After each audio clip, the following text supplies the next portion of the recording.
داعش کے لوگوں کو امریکی ہیلی کاپٹرز میں لا کے باقاعدہ پورے افغانستان میں پھیلایا گیا. یہ ٹی ٹی پی گروپ جو ہے یہ اس میں اکثریت ان لوگوں کی ہے جن کا تعلق داعش سے ہے. اب داعش کی کہانی میں اگر ہم لمبے جائیں گے تو بہت سی عجیب و غریب اور تکلیف دہ صورتحال سامنے آپ کے آتی ہے. ہم ان کی سسکتی زندگی کا باعث ہے. اگر یہاں سے خورد و نوش کی چیزیں جانا بند ہو جائیں, یہاں سے گوشت یا جانور جو ہیں وہ وہاں جانے بند ہو جائیں تو ایک ہفتہ جی نہیں سکتے افغانستان کے لوگ. لالا روٹ بند کر کے ایک دفعہ کیا تھا اگر آپ کو یاد ہو تو نیٹو جیسی قوت اور امریکہ جیسی قوت کی چیخیں نکل گئی اور پھر ہماری ٹرمز پر وہ دوبارہ ریسٹور کیا گیا. تو داعش کے لوگوں کو امریکی ہیلی کاپٹرز میں لا کے باقاعدہ پورے افغانستان میں پھیلایا گیا. یہ ٹی ٹی پی گروپ جو ہے یہ اس میں اکثریت ان لوگوں کی ہے جن کا تعلق داعش سے ہے. اب داعش کی کہانی میں اگر ہم لمبے جائیں گے تو بہت سی عجیب و غریب اور تکلیف دہ صورتحال سامنے آپ کے آتی ہے. یہ داعش فتنہ ہے امریکہ. میں نے کارزئی کا بیان آپ کو یاد دلایا, اس کا بھی خیال یہی تھا کہ یہ امریکی فتنہ ہے اور اس کو انکریج کیا جا رہا ہے. پھر میں نے کئی دفعہ اپنے پروگرام میں ذکر کیا اسپن بولدک کا ایک علاقہ ہے چمن بارڈر کے بہت قریب ہے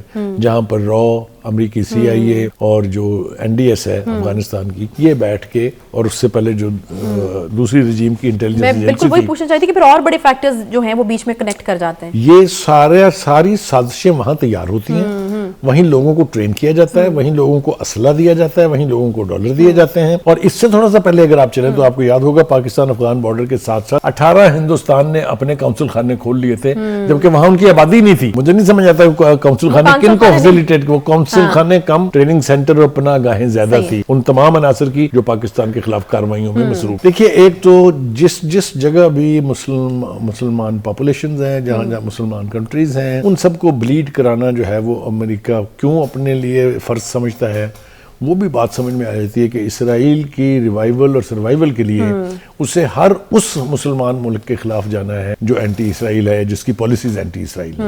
مڈل ایسٹ کو تو انہوں نے قابو کر لیا ہے آلموسٹ, کافی سارے ملکوں نے تسلیم کر لیا اسرائیل کو, لیکن کچھ ملک جن میں پاکستان شامل ہے جو اس کو نہ صرف یہ کہ تسلیم کرنے پر آمادہ نہیں ہے بلکہ جب بھی وہاں فلسطینیوں کے خلاف ظلم ہوتا ہے, چاہے وہ انٹرنیشنل فورمز ہوں یونائٹڈ نیشن جیسے یا وہ ہوں جو او آئی سی کی جو سمٹ کانفرنسز ہوتی ہیں, وہاں ہم ہمیشہ اس ایشو کو اٹھاتے ہیں. اس لیے ان کو ہم سے تکلیف تو ہے. امریکہ کا ایک عجیب و غریب پرابلم ہے, امریکہ جہاں کہیں بھی گیا ہے جنگ میں خاص طور سے, چاہے وہ عراق ہے, چاہے وہ اس سے پہلے ویتنام تھا اور چاہے افغانستان, 2 دفعہ یہاں سے بھی بھاگا ہے, عراق سے بھی بھاگا ہے اور ویتنام سے بھی بھاگا ہے, کیونکہ وہ وار میں داخل تو ہو جاتا ہے لیکن اس کے پاس کوئی ایگزیکٹ اسٹریٹجی نہیں ہوتی. ایگزٹ اسٹریٹجی جو وہ اس کا نتیجہ کیا نکلتا ہے کہ وہ بے عزتی اور تضحیک ہوتی ہے اس کے فوجیوں کی. یعنی آپ یقین کریں کہ بڑے بڑے سینئر رینک کے آفیسر جو ہیں وہ ویتنام سے جہازوں کے جو سٹینڈز ہوتے ہیں ہیلی کاپٹرز کے, ان کے ساتھ لٹک کے بھاگے تھے with their underwears on, without shoes and pants.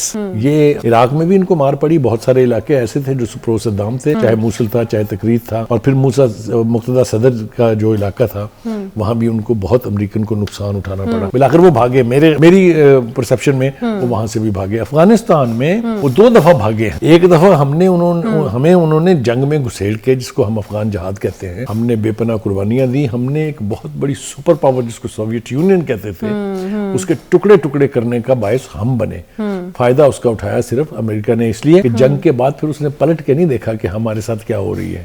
چاہے وہ 40 لاکھ افغان مہاجرین تھے, چاہے وہ نارکوٹک کلچر تھا, چاہے وہ کلاشنکوف کلچر تھا, وہ بھگتا ہم نے ہے.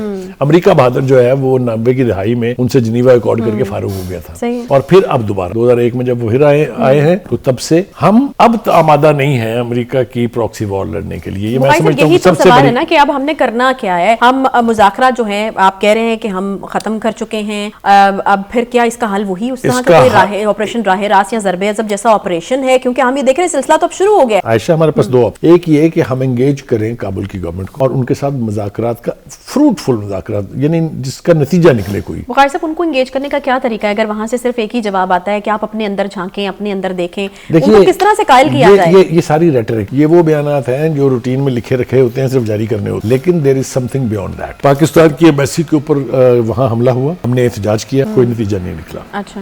پاکستان کے بارڈر کے اوپر یہ جو پشاور کے ساتھ ہے لنڈی کوتل، وہاں فائرنگ کر کے اہلکاروں کو شہید کیا گیا. ہم نے آئیڈینٹیفائی کیا بندہ، مانگا ان سے، وہ بھی انہوں نے نہیں دیا.